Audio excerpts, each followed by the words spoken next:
자, 새누리당 김무성 대표도 어제 기자들하고 같이 영화 명량을 관람했습니다. 새누리당 지지율도 오르고 그러니까 아주 분위기가 계속 좋은 것 같은데요. 오늘 전남 순천에서 최고위원회까지 열었습니다. 관련 소식 알아보겠습니다. 이남희 기자. 네. 김무성 대표가 명량을 갑자기 보게 된 이유가 있습니까? 일단은 원래도 영화광이었습니다. 계속 전당대회며 선거 때문에 못 보다가 이제 명량을 보기로 약속을 하고 어제 기자들 또 당직자들 100명 넘게 함께 여의도의 한 영화관에서 이 명량을 관람했는데요. 지금 박대출 대변인과 함께 들어가는 모습 보실 수 있습니다. 예. 저 영화관이요. 알고 보면 지난주에 이제 박근혜 대통령이 바로 명량을 봤었는데 그 본 곳과 같은 곳에서 영화를 봤다는 거죠. 박근혜 대통령이 본 그곳에서 지금 김무성 대표도 본 거네요. 네, 그렇습니다. 그 영화를 보면서 또 끝난 뒤에는 기자들과 같이 또 맥주 한잔 하면서 그 간담회를 갖기도 했습니다. 근데 지금 자막에 보면 김무성 대표가 박 대통령이 찾았던 그 영화관에서 바로 옆자리에 앉았다고 예, 합니다. 그렇습니다. 같은 자리는 아니었고요. 공교롭게도 바로 옆자리에 앉았다. 뭔가 지금 영상을 준비하신 걸로 제가 알고 있는데요. 예, 지금 팝콘을 아마 먹고 있는 모습인 것 같은데 지금 박근혜 대통령이 며칠 전에 명량을 관람하기 위해 같은 영화관에 들어오는 장면을 저희가 지금 같은 영상으로 한번 만들어 봤는데요. 겹쳐서 지금 보여주고 계신데요. 같은 자리고 바로 두 사람이 앉았던 자리를 추정을 하면 바로 이렇게 됩니다. 지금 H줄에 H10, H9 바로 옆자리에 앉아서 지금 지금 화면이 약간 어둡긴 한데요. 박근혜 대통령 옆에 지금 김무성 의원이 앉아있는 그런 모습입니다. 지금 화면이 조금 어둡게 나왔는데요. 여기가 H10열이었고 박근혜 대통령이 앉은 자리입니다. 그 다음에 김무성 대표가 지금 팝콘을 먹고 있는데요.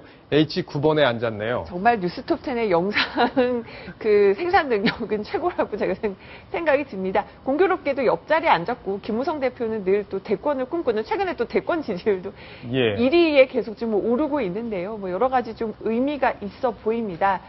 김무성 대표가 옛날에 박근혜 대통령을 조금 짝사랑했다 이런 얘기들도 있고 그랬는데 이렇게 같이 영화를 봤다면 참 좋았겠다 하는 생각도 듭니다.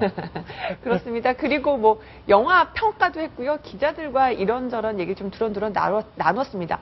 오늘 특히나 김무성 대표가 취임 한 달 되는 날이거든요. 친이다 전당대회에서 이제 대표가 되고 나서 그 취임 한 달이 되는 거고 그 전날 이제 기자들과 이제 영화를 본 뒤에 이렇게 간담회를 했는데 술을 끊었다던 김무성 대표가 어제는 기자들과 술도 맥주도 마셨습니다. 영화 평도 했는데 일단은 이런 얘기도 했죠. 사득생 정신으로 싸우면 이길 수 있다는 교훈을 얻었다.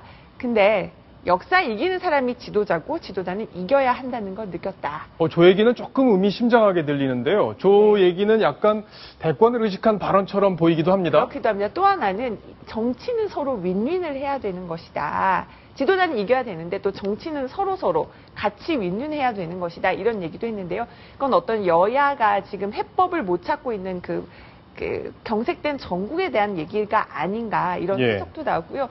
명량에 대해서 영화 평점도 내놨는데 10점 만점에 10점이다.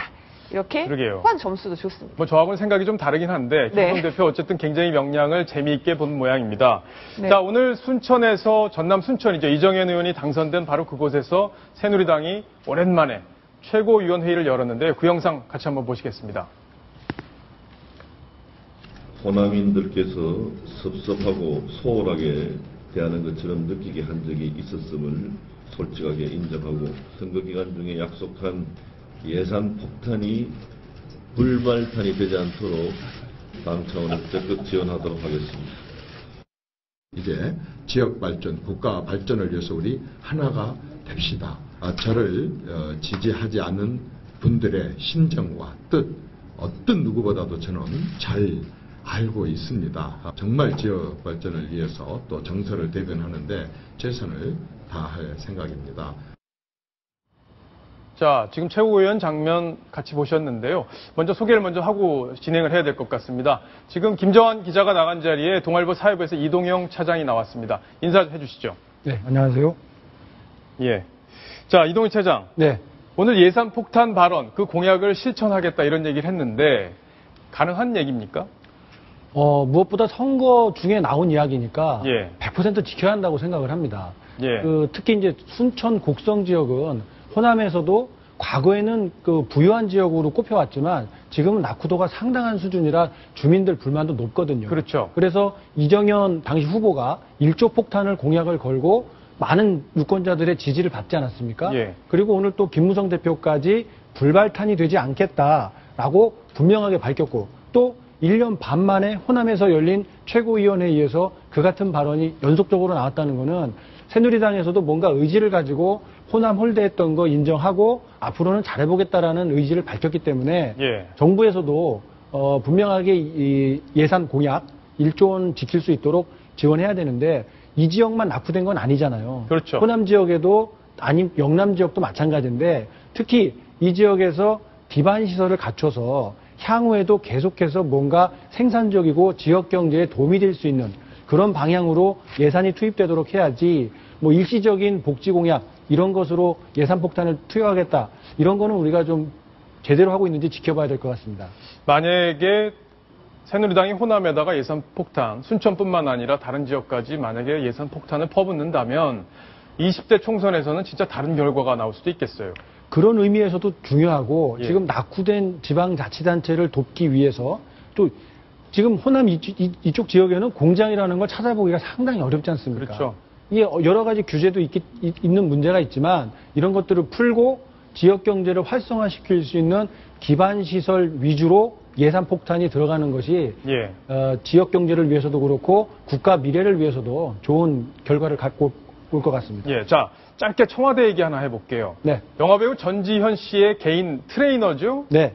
지금 청와대 행정관으로 근무하고 있는 사실이 밝혀졌어요. 예, 윤전추 씨라는 분인데요. 예. 영화배우 전지현 씨나 또 전예빈 씨, 뭐 이런 유명한 예. 또 몸매로 좀 이름이 있는 여배우들의 트레이너로 활동을 했고 또 대기업 총수의 건강관리도 해준 걸로 알려져 있는 분인데 자, 지금 보시는 것처럼 영화배우 전지현 씨죠. 좀 최고의 인기를 누리고 있는 분인데 저분의 개인 트레이너로 활동을 했는데 이 이제 박근혜 정부 출범하면서부터 청와대 행정관으로 근무해왔다는 사실이 뒤늦게 확인이 됐습니다. 아니 근데 트레이너가 청와대에서 행정관으로 근무할 일이 뭐가 있을까요? 지금 근무하는 부서가 예. 제2부속실이거든요. 네. 제1부속실은 대통령 본인에 대한 활동을 예. 보좌하는 것이고 2부속실은 영부인의 활동을 보좌하는 곳이었는데 지금 아시다시피 박근혜 대통령은 미혼이지 않습니까? 그래서 그렇죠. 대외 활동을 하는 그 업무를 담당하는 곳이 제2부속실이다 이렇게 소개를 했는데 청와대에서는 개인 트레이너나 뭐 요가 이런 걸 하려고 한 게 아니라 정식적으로 홍보 업무를 담당하고 있다라고 해명을 하고 있지만 저분이 유명한 트레이너로 활동을 해왔기 때문에 박근혜 대통령의 어떤 건강 이런 것들을 지원하는 업무를 하고 있지 않을까라는 게 그리고 일반적인 청와대 추측이죠. 출입 기자들이요 많이 봤대요 윤전수 행정관을. 그러면은 이제 이렇게 외국에 나갈 때 순방을 나가실 때 옷을 들고 있거나 이런 예. 모습도 많이 봐서 뭐 옷이나 헤어나 장신구나 이런 것들도 조언을 하고 그러니까 좀 토탈 코디네이터로서도 또 건강관리뿐만 아니라 여러 가지로 그 지원을 하고 있다 이렇게 지금 청와대 출입 기자들이 좀 추측을 하고 있습니다. 그러니까 결국에는 박근혜 대통령의 어떤 건강 관리를 도맡아서 하고 있다 이렇게 추측을 해볼 수 있는 그렇죠. 거네요. 네. 정확하게 박근혜 대통령도 보이죠. 국선도 이런 거 하니까 누군가의 도움이 좀 필요할 것 같아요. 네. 뭐 대통령 건강 관리한다는 게 나쁜 일도 아니고 예.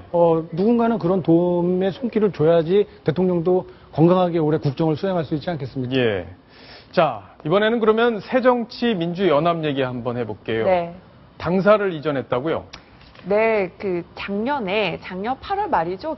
김한길 전 대표가 어떤 그 혁신 차원의 일환으로 영등포 청관물 시장에 있던 큰 당사를 접고 여의도의 이제 대산빌딩에 작은 곳으로 당사를 이전했는데 결국은 건물 주인이 이제 계약 만료를 선언을 하면서 어젯밤 집기를 모두 신동의 빌딩, 그러니까 안철수 예전 신당이 있던 장소로 옮겼습니다. 결국 이제 빌딩이 두 곳이 있었는데 한 곳은 방을 빼고 한 곳으로 이전을 한 아니, 겁니다. 방을 왜 뺐죠, 갑자기? 그 건물주가 이제 좀 새누리당 측과 가깝다고 해요. 건물주가요? 그리고 앞에 예. 이제 공식적인 이유는 뭐냐면은요.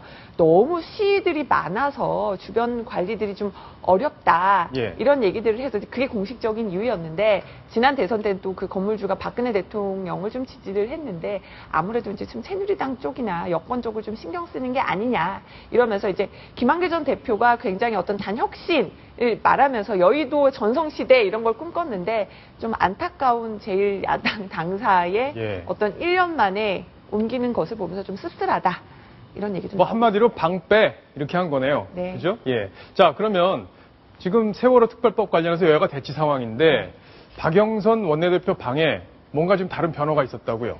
그 박영선 원내대표 방, 그러니까 출입구가 두 개가 있습니다. 201호, 202호 국회 본관에 원내대표실 들어가는 입구가 있는데 한 곳을 지금 이제 오른쪽이에요. 왼쪽 말고 이제 문을 다 이렇게 나무를 설치를 해서 기자들이 요즘 그 세월호 특별법 협상 때문에 늘 귀대기 취재를 합니다. 잠깐만요. 네. 지금 저 장면은 문인데 네. 다른 문에 비해서 나무 판을 하나를 더 댔다. 다 이런 설명인 덧대서요. 거죠? 이제 소리가 잘 새어나가지 않게. 아. 아무래도 이제 손님들이 오면 얘기를 나누고 예. 이렇게 좀 비밀스러운 얘기를 할 수도 있는데 기자들 워낙 취재하기가 뜨거워서 귀대기라고 하는데요. 그 귀대기를 방지하는 차원에서 저렇게 나무판을 덧대는 공사를 했고요. 예전에 이제 박영선 원내대표가 법사위원장 시절에도 그 도청 위험이 있다면서 국회의원회관에 있던 그 화분을 밖에 다 내놓는 적도 있었습니다. 예. 좀 세월호 특별법 관련해서 여야가 물밑 협상을 진행 중인데요. 좀 교황도 오셨으니까 우리가 좀 사랑과 양보의 마음으로 빨리 합의를 이뤘으면 좋겠네요.